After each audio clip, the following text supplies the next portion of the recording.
দেশের সকল সরকারি কর্মচারীকে প্রতি বছর ৩১ ডিসেম্বরের মধ্যে সম্পদ বিবরণী দাখিল করতে হবে।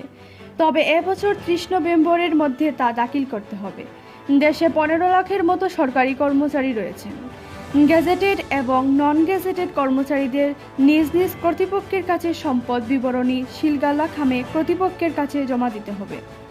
আইন অনুযায়ী সরকারি কর্মচারীদের জন্য সম্পদ বিবরণী দাখিল করা আবশ্যক। প্রত্যেক সরকারি কর্মচারীকে চাকরিতে প্রবেশের সময় সকল সম্পত্তি ঘোষণা দিতে হয় এবং প্রতি ৫ বছর অন্তর সম্পদের হিসাব সরকারের কাছে জমা দিতে হয়। তবে এ নিয়ম এতদিন মানা হতো না বললেই চলে। অন্তর্বর্তীকালীন সরকার সিদ্ধান্ত নিয়েছে সব কর্মচারীকে সম্পদ বিবরণী দাখিল করতে হবে। নির্দিষ্ট সময়ের ভিতরে জমা না দিলে কিংবা কোনো তথ্য গোপন করলে আইন অনুযায়ী ব্যবস্থা নেওয়া হবে। এক্ষেত্রে অপরাধীদের প্রথমে লঘুদণ্ড ও পরে গুরুদণ্ড দেওয়া হয়।